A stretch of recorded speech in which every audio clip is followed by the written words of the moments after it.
Alors, Coach Joanna, comment sortir du daddy issue? Comment aider les femmes à sortir du daddy? Quelles seraient tes solutions pour... Qu'est-ce que tu préconises en fait pour une fille qui se rend compte qu'elle est victime du daddy issue, que sa vie ne va pas, qu'elle enchaîne de mauvais choix, voilà. C'est quoi le daddy issue? Comment sortir de tout ça? Déjà, le daddy issue, ça ne concerne pas que les femmes, ça concerne tous les enfants en fait, tous les anciens enfants que nous étions, garçons ou filles, hommes ou femmes donc, et qui sont devenus adultes et qui ont eu un père absent et qui aujourd'hui, en fait voilà, je suis en train de vous donner la définition. Qu'est-ce que c'est que le daddy issue? C'est parce que c'est lorsque suite à l'absence de son parent paternel, à l'absence de son père, du fait de, ça peut être une absence, il peut être physiquement là, mais émotionnellement absent.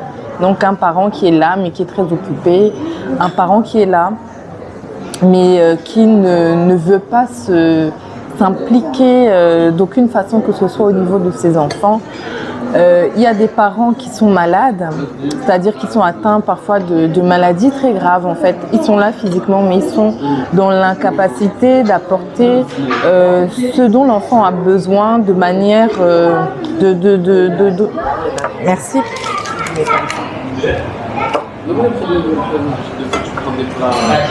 La sauce chocolat est arrivée. Bon, vous voyez que stop régime, voilà quoi. Je suis pour régime. Bon, c'est pas non plus chaque heure. Waouh, parce que par contre c'est super lourd. Je pensais que c'était beaucoup plus liquide que ça. Bref. Donc, ils n'ont pas été très généreux. Bref. Donc,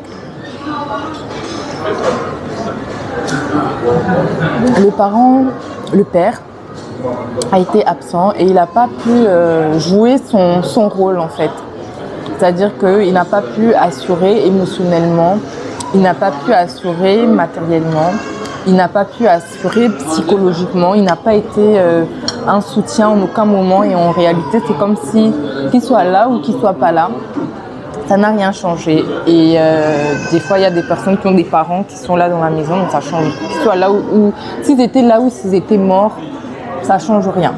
Donc en gros voici le daddy issue, voici la situation. Et ce qui se passe en fait c'est que lorsque on a un parent absent, cela a des conséquences dans la vie des personnes. Quelles sont ces conséquences? Généralement, le père, il est celui qui permet de persévérer. Il est celui qui permet d'aller plus loin, de pousser plus loin. Souvent, les personnes qui ont des problèmes de père, qu'est-ce qu'ils font? Ils savent pas persévérer, ils abandonnent beaucoup. C'est des personnes qui abandonnent beaucoup, qui savent pas aller au bout des choses, qui savent pas aller plus loin, parce que ça c'est transmis par le père. Ce sont des choses qui sont transmises par le père. Souvent, qu'est-ce qu'ils font aussi? Qu'est-ce que le père fait? Le père est la personne qui met des limites. Il est la personne qui joue le rôle d'autorité. Quand généralement on n'a pas eu les gens souvent qui ont manqué de présence paternelle, souvent sont des personnes indisciplinées dans leur vie, indisciplinées dans leurs relations, indisciplinées de toutes les façons dont on peut être indiscipliné. Et souvent pour les femmes, donc c'était peut-être là où je voulais en venir mon caméraman personnel, souvent pour les femmes ce qui se passe c'est que elles vont chercher, en fait même les hommes aussi, les femmes vont chercher un père. Mais le problème c'est que souvent ce père-là, on va le chercher à travers des relations amoureuses. En réalité, elles ne cherchent pas vraiment l'amour. Elles ne cherchent pas à être amoureuses, à ce qu'on les aime, etc. Elles cherchent à ce que leur père les aime. Elles cherchent à retrouver quelqu'un qui va les sécuriser, qui va s'occuper d'eux, qui va les trouver belles, qui va jouer ce rôle-là que le papa aurait dû jouer. Mais le père n'a pas joué ce rôle-là. Le père aussi, souvent, c'est la personne qui te fait prendre confiance en toi. Il te donne d'avoir confiance en toi. Il te fait savoir que tu es capable, que tu as de la force, que tu as de la valeur. Voilà ce que fait un père. Et quand on est privé d'un père, eh ben souvent c'est la catastrophe, quoi. Et pour les hommes, généralement, donc, ce qui va se passer, les femmes, ça va plutôt se transposer au niveau des relations amoureuses, et les femmes, pardon, ça va se transposer au niveau des relations amoureuses, et les hommes, ils vont chercher une figure paternelle.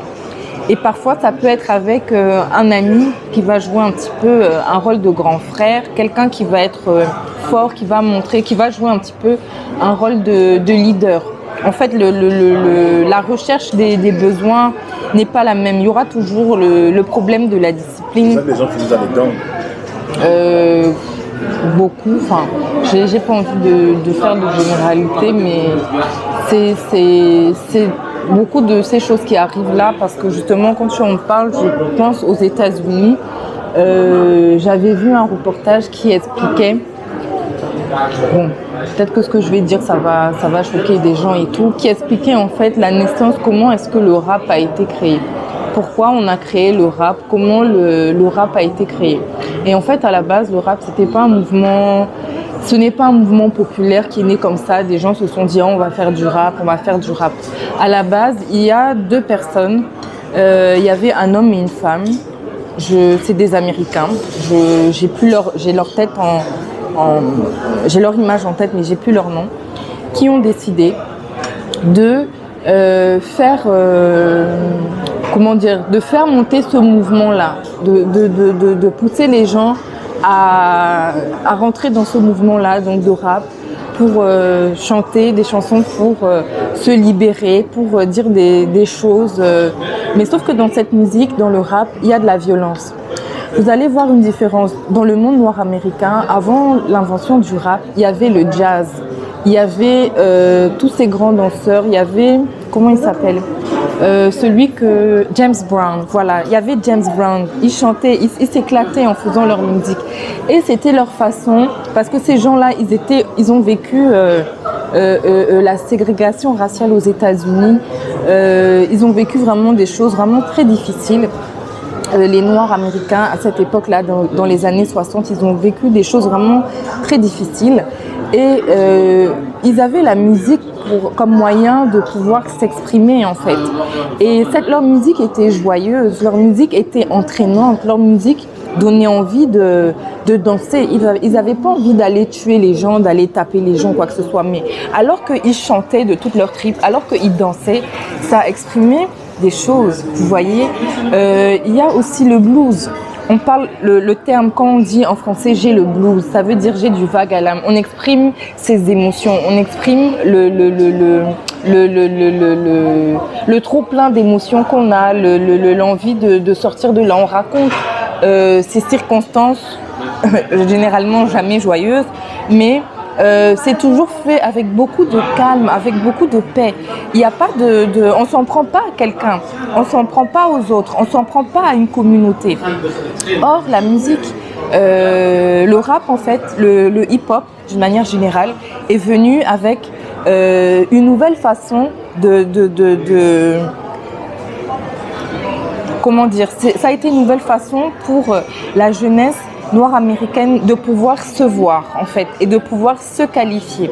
Et ils se sont donc qualifiés comme étant des gens en colère, des gens violents, des méchants, des bandits. Et quand pour s'en sortir, voilà, on couche avec des filles, on met des gros colliers, voilà, on est fort, voilà ce que ça a été fait. Mais à la base, pourquoi est-ce qu'ils ont décidé de faire le mouvement du hip-hop? Qu'est-ce qui s'est passé? Eh bien, le gouvernement américain avait décidé de construire des prisons. Ils ont construit des prisons dans les États-Unis, il y avait tellement de prisons. Et en fait, les prisons étaient vides. Il n'y avait personne à mettre dans ces prisons. Ils ont fait trop de prisons avec trop de place. Il n'y avait aucune personne à mettre là-bas. Et en fait, cette naissance du hip-hop, à la base, c'était un projet social. Et je ne saurais pas rentrer dans les détails parce que ce n'est pas ma spécialité, mais je me suis un petit peu intéressée à ça, c'est pour ça que je suis capable d'en parler. Et donc, quand ils ont fait, quand le hip-hop a commencé à naître et tout ça, à force d'être stimulés dans ces accès de rage, de violence, etc., les gens ont commencé à s'identifier à ces paroles. Les gens ont commencé à s'identifier à cette violence. Ils ont commencé à agir de cette manière-là. avant, si vous observez les Noirs américains, avant l'apparition du hip-hop et tout ça, il n'y avait pas tous ces... Bien sûr, il y avait des criminels, il y a des criminels partout, il y en a toujours eu de tout temps, dans tous les peuples, dans tous les continents, de toutes les couleurs de peau, de partout. Mais vous allez voir à partir de ce moment-là, la naissance du hip-hop, la violence qui a augmenté dans les communautés noires. Et qui allait en prison, c'était les hommes noirs. Et qui étaient ces hommes noirs? C'était les pères de famille. Et les enfants, beaucoup de pères de famille ont été en prison et ils y vont encore en prison. Et à partir de maintenant, la plupart, je ne saurais pas vous donner le ratio.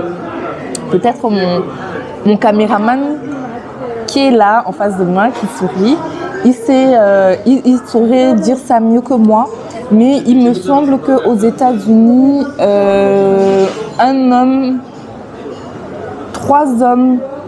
sur 3 hommes, 2 sont en prison. Si je ne me trompe pas, le ratio, c'est quelque chose comme ça. Je parle de la population noire américaine. Sur 3 hommes, 2 sont en prison. Et ils commencent à aller en prison très jeune, dès l'âge de 15 ans. Donc quelqu'un qui a été en prison à 15 ans, il n'a pas fait d'études, il ne s'est pas accommodé dans la société. Quand il sort de là, intégré dans la société, il n'a pas de métier, même s'il n'a pas fait d'études, il n'a pas de métier, il ne sait pas vivre. Il y a de plus en plus de violence. En sortant de là, en fait, c'est un engrenage. Bon bref, on va faire un débat social. Mais pour vous dire que la population noire américaine a été profondément touchée et est toujours profondément touchée par le problème des daddy issues, par le problème de l'absence des pères, des foyers. Et beaucoup de pères sont absents. Et c'est pourquoi, quand les pères sont absents, la famille est troublée. La famille il n'y a pas de fondation. Oh, ma glace, je parle beaucoup. J'arrive.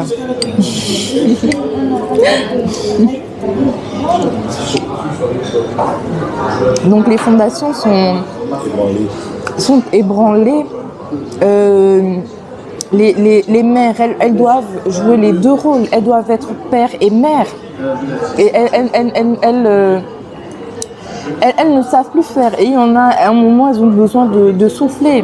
Et je ne connais pas les statistiques, mais c'est des domaines, la psychologie, pour ceux qui me suivent un petit peu, vous savez que c'est des domaines qui m'intéressent. Je serais curieuse de connaître le nombre de chiffres concernant la population noire, des personnes qui sont en dépression, le taux de dépression dans la population noire. Je sais qu'on va me dire oui, les noirs n'ont jamais de dépression, c'est des maladies de blanc.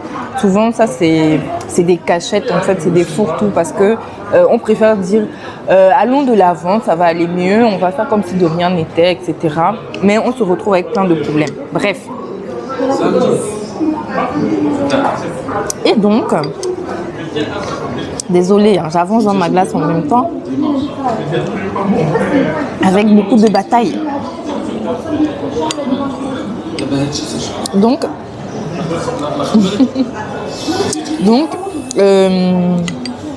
j'en étais où? Voilà, donc voilà le problème qui se pose dans la population américaine. Et généralement, les femmes font quoi? Elles vont rechercher un homme pour être là. Mais souvent, qu'est-ce qui se passe? Il y a ce problème-là qu'on appelle en psychologie les schémas de répétition. On répète. Alors, on va se trouver un homme qui aussi va être absent,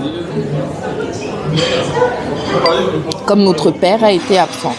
C'est pas tout le monde, hein. Mais généralement, je vous demande un petit peu d'observer votre propre histoire. La chose qui vous embête beaucoup, la chose que vous reprochez à votre parent. Oh non, tu es trop ceci, tu es trop cela. La chose que vous reprochez à votre parent. Et je vous demande d'observer un peu la relation de votre parent avec son propre parent. Et vous allez être surpris de constater que, mais en fait, il y a comme... ça se répète. Vous allez observer vos oncles et vos tantes, mais ça continue de se répéter. Vous allez observer vos cousins, vos cousines. Mais on dirait que c'est le même film ou le même cauchemar tout le monde fait la même chose, mais personne n'est conscient de faire la même chose. Souvent, on répète. Et bref, il faut sortir des schémas de répétition comme ça. Comment fait-on pour ça? En fait, j'enchaîne les sujets. Comment fait-on pour sortir des schémas de répétition? Il faut commencer à prendre conscience. Donc, je reviens sur mon sujet, daddy issue. Comment fait-on pour commencer à prendre conscience? Déjà, il faut déjà savoir que j'ai un problème en fait. Ma façon de me comporter, je crois que c'est normal, mais c'est pas normal de se comporter comme ça. C'est pas normal d'agir comme ça. Si j'agis comme ça, c'est parce que en fait, j'ai une image qui me vient en tête pendant que je vous parle. Pour ceux qui me connaissent ou qui me connaissent pas, je vais vous le dire, il y a de cela 3-4 ans déjà, je faisais 120 kilos. J'ai fait 120 kilos. Et à un moment, quand je faisais ces 120 kilos-là, j'avais des douleurs innommables. J'avais mal au dos, j'avais mal aux genoux, j'avais mal aux hanches, j'avais mal aux chevilles. Bref, j'avais mal dans tout mon corps. Pourquoi j'avais mal dans tout mon corps? Parce que mon squelette n'était pas adapté, ma structure osseuse n'était pas adaptée pour porter tout ce poids. Mais qu'est-ce qui s'est passé? J'ai commencé à compenser. Et je m'en suis rendu compte quand j'ai maigri. Quand j'ai maigri, je continuais à marcher comme si j'étais encore grosse en fait.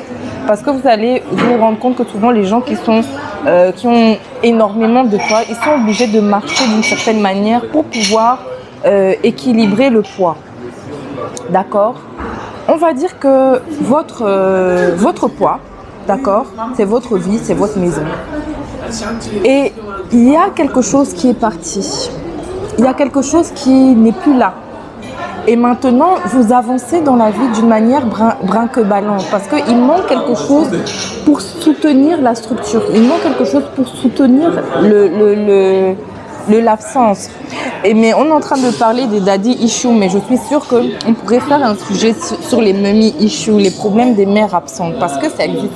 C'est un petit peu moins répandu et souvent c'est plus tabou parce qu'on n'aime pas savoir qu'une mère peut se comporter comme ça. C'est comme les femmes pédophiles. On n'aime pas savoir, c'est très tabou, on n'aime pas savoir qu'une femme peut avoir ce genre de comportement.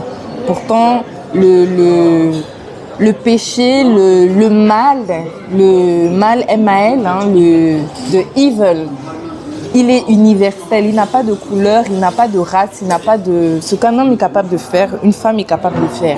Peut-être qu'on n'a pas la même force physique, mais on a on est capable du meilleur, chacun de nous est capable du meilleur comme du pire.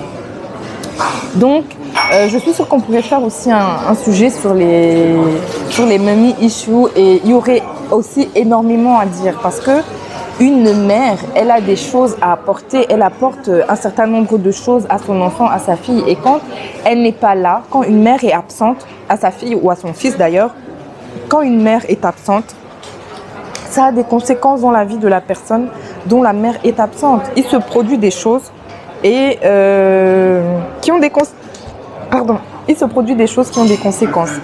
Donc voilà un petit peu. J'ai répondu à ta question. Donc tu as dit pour sortir du daddy issue, il faut d'abord reconnaître. Donc pour sortir du daddy issue, il faut reconnaître. Numéro 2, il faut souvent, mais c'est un point délicat.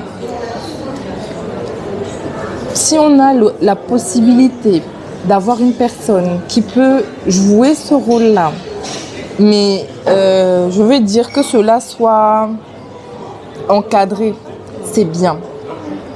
Pourquoi? Parce que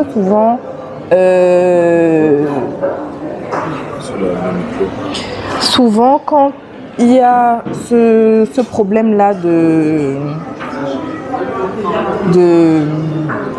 comment on appelle, de daddy issue, et qu'on cherche quelqu'un pour jouer ce rôle-là, la personne peut être d'accord, nous aussi on peut être d'accord, mais il va y avoir un problème de transposition.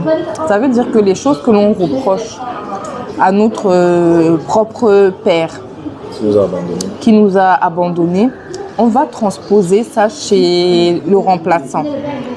Or, généralement, quand les gens trouvent des pères de substitution, bon, pas toujours même, mais quand on est dans la façon dont je dis, par exemple, à l'église, il y a tel ou tel, oui, c'est mon père spirituel, etc. On va rechercher à ce que la personne soit réellement un père, s'occupe de nous comme si réellement il nous avait enfantés, en fait. Et souvent, on va être très demandeur. Et en plus, la demande va être d'autant plus grande que le mal initial par le père géniteur aura été grand. Ou la rébellion envers ce père-là va être grande à cause du mal initial fait par le parent géniteur. Mais le problème, c'est que le père de substitution, parfois, il a juste, il nous aime bien, il aime bien passer du temps avec nous, mais il ne considère absolument pas qu'il doit nous appeler toutes les 5 minutes, qu'il doit nous prendre dans les bras, qu'il doit nous réconforter, qu'il doit être là pour nous, parce qu'il estime que, il n'est pas notre père. Et ça crée encore des blessures. Et c'est comme si la blessure, là, elle ne cesse pas de s'ouvrir et de ne jamais se fermer, en fait. On va attendre de quelqu'un. Le problème, c'est que quand on est dans ce rôle-là, on est pleinement dans une position d'enfant. Et quel que soit son âge, je parle de la personne qui est dans le problème de daddy issue. On est dans le rôle de l'enfant. Et étant dans le rôle de l'enfant, on va manifester les besoins d'un enfant. Et ça peut être inadapté à cause de notre âge. Et ça peut être trop lourd à porter pour celui-là qui voudrait bien jouer ce rôle-là, mais il n'a pas envie de prendre tous ces coups-là, parce que en fait, c'est comme si on est en train de demander à quelqu'un « adopte-moi » et la personne dit « oui, je t'adopte ». Et ça veut dire que même si tu me cries dessus, même si tu me parles mal, je vais te supporter. Même si tu me manques de respect, je vais te pardonner. Même si tu fais toutes ces choses-là qui sont insupportables, je vais te pardonner.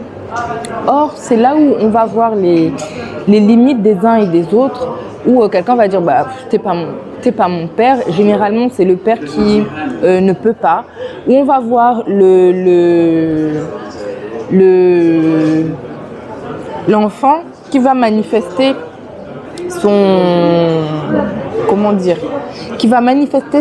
le fait que il veut pouvoir s'exprimer, tout ça. Donc parfois il va y avoir des problèmes. Donc c'est ça qui me vient là à l'esprit. Il faudrait que la relation, si on souhaite avoir une relation là, elle soit clairement définie. J'ai envie d'être un petit peu caricaturale, mais j'ai envie de dire oui, tu m'appelles pas de telle heure à telle heure. On n'est pas obligé de passer les fêtes ensemble, de Noël. Je veux bien jouer le rôle du père. Je veux jouer le rôle du père, mais il y a des limites. Ça, c'est pas mon rôle. Ça, c'est pas mon rôle. Ça fait pas partie de... Je viens pas faire le ménage chez toi, et toi, tu viens pas faire le ménage chez moi. Et si aussi, voilà, ça c'est un point très important. Si aussi, par exemple, on est quelqu'un de très fragile et qu'on tombe sur une personne un petit peu qui n'est pas très nette en termes de père, on peut se retrouver dans une relation où on va être tellement abusé, exploité, et ça va devenir n'importe quoi. Et ça va être encore, au lieu de ce qui devait à la base faire du bien, va être même pire que la blessure initiale et va créer toutes sortes de dégâts. Donc vraiment, je dis oui, mais avec des pincettes. D'accord. Donc c'était ça les deux solutions, reconnaître et trouver un père de substitution. Et la dernière, c'est le Seigneur. Il est le Père par excellence. Il est le Père par excellence. Ok. Tu dois marcher avec le Père et croire, avoir la foi qu'il va jouer ce rôle en fait. Oui. Mais ça se développe, ça se cherche dans la prière. Personnellement, j'avais des problèmes de daddy issue. Et c'est dans ma relation avec Dieu qui m'a restaurée. Je vais vous dire quelque chose.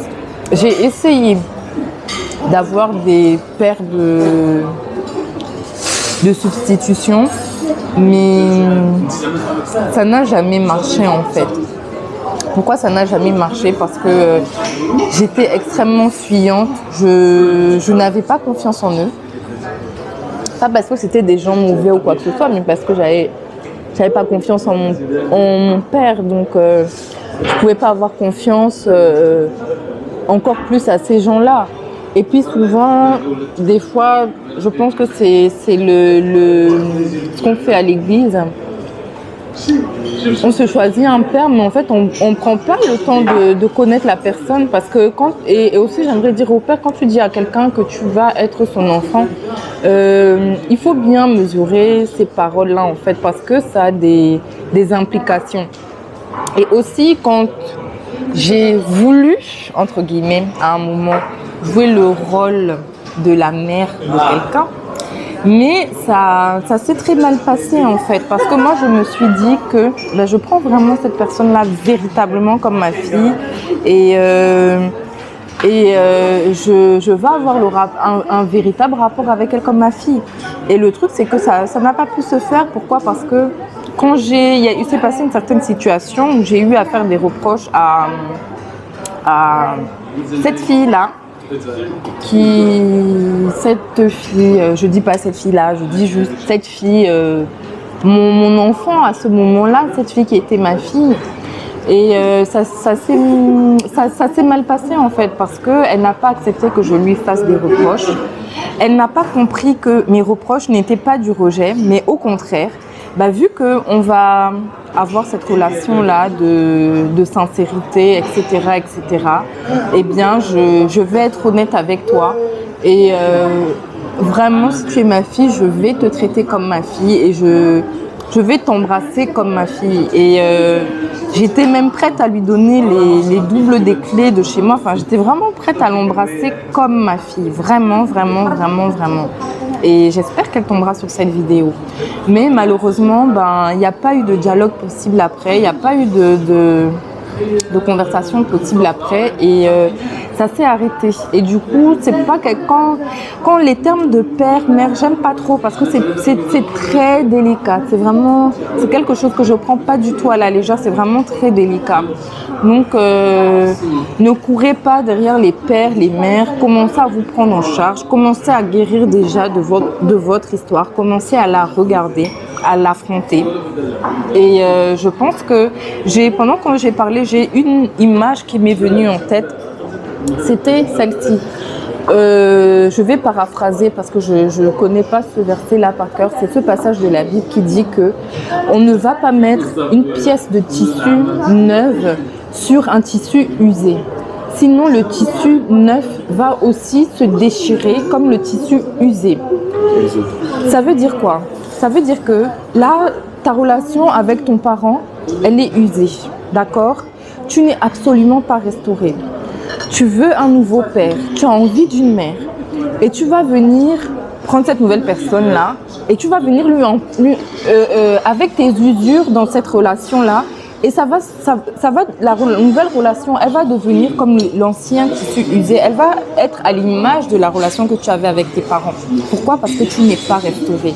Et c'est quand maintenant tu vas commencer à guérir, quand tu vas commencer à être restauré de toutes ces blessures-là, quand tu vas commencer quand la pièce de tissu, souvent les couturiers, qu'est-ce qu'ils font? Je fais un peu de couture, je vais en parler. Souvent quand on veut rapiécer un vieux tissu, qu'est-ce qu'on fait? On découpe là où il y a l'usure. On découpe là où il y a l'usure. Parce que sinon, ça va continuer, ça va entraîner tout le reste du tissu. On découpe, on fait une coupure nette là où il y a l'usure. Et maintenant, on peut venir apposer le nouveau tissu. Et donc, si tu veux vraiment, tu vois que, oh mon Dieu, tu es loin là-bas dans le ciel, ou même ici dedans dans mon cœur, mais c'est quand même trop loin. J'ai envie d'une personne physique, j'ai envie d'un père et d'une mère. J'ai même envie des frères et d'une sœur, j'ai envie d'une famille. Et j'ai envie de cette famille-là. Déjà, il faut que tu sois tolérant parce que dans une famille, qu'est-ce qui se passe? J'ai parlé dernièrement avec une amie, elle m'a dit mes frères, elle a des frères, elle a dit mes frères, c'est les gens avec lesquels on se dit les pires choses. C'est à eux que je me permets de parler le plus mal Pourquoi? Parce que je sais que on est frères en fait. Quoi qu'il arrive, on est obligé de se croiser dans les fêtes, on est obligé de s'aimer, on va toujours être ensemble. Donc on peut se dire les plus mauvaises choses, mais on va pouvoir passer, on va se pardonner, on va se reparler, on va repasser du temps ensemble. Pourquoi? Parce que c'est la famille. Dans la famille, on se déchire, on s'engueule, on s'insulte comme du poisson pourri, mais après on se remet ensemble, on se pardonne et on s'aime. Donc, ce que tu appelles mon père là, il faut savoir que est-ce que tu es capable de passer par tout ça en fait? Et celui que tu as envie d'appeler mon fils, ma fille, à l'époque où tu la vois dans la vie qu'elle mène, est-ce que tu vas être capable de l'aimer d'un amour inconditionnel? Est-ce que celui-là que tu veux comme père, tu vas être capable toi aussi de l'aimer d'un amour inconditionnel? Est-ce que toi, celui-là que tu veux comme enfant, tu vas pouvoir l'aimer d'un amour inconditionnel? Et s'il n'y a pas d'amour inconditionnel, il n'y aura aucune filiation possible. C'est ça qui nous a rendus capables d'être, de tenir part à l'œuvre de Christ en fait. Parce qu'il y a eu cet amour inconditionnel et on a pu être adopté. Il y a eu la filiation, on a été pardonné. S'il n'y a pas d'amour inconditionnel, si on ne sait pas que non, l'autre va faire des erreurs, l'autre a des défauts, l'autre, il a aussi ce père-là, même ce père adoptif de substitution, il a aussi peut-être des blessures, il a aussi peut-être passé une mauvaise journée. Et je dois donc, il n'est pas seulement venu me sauver mon père fantôme. Lui aussi, il a aussi une histoire. Donc, je peux aussi être présent pour lui et patient avec son histoire, sa relation. Donc, il faut, avant de rentrer dans cette relation, établir correctement les choses et savoir que comment dire, je reprends le passage du verset, que il faut que tu aies un minimum de restauration, tu sois un minimum restauré par rapport à tes blessures. Sinon, dans la nouvelle relation, dans ce père que tu recherches, ça va te blesser encore vraiment infiniment. Et ça va devenir très compliqué. Donc il faut prendre du temps. Et voilà, je crois que j'ai dit tout ce que j'avais à dire. Et ma glace a pris. Ah non, il me reste un petit bout de glace. Voilà.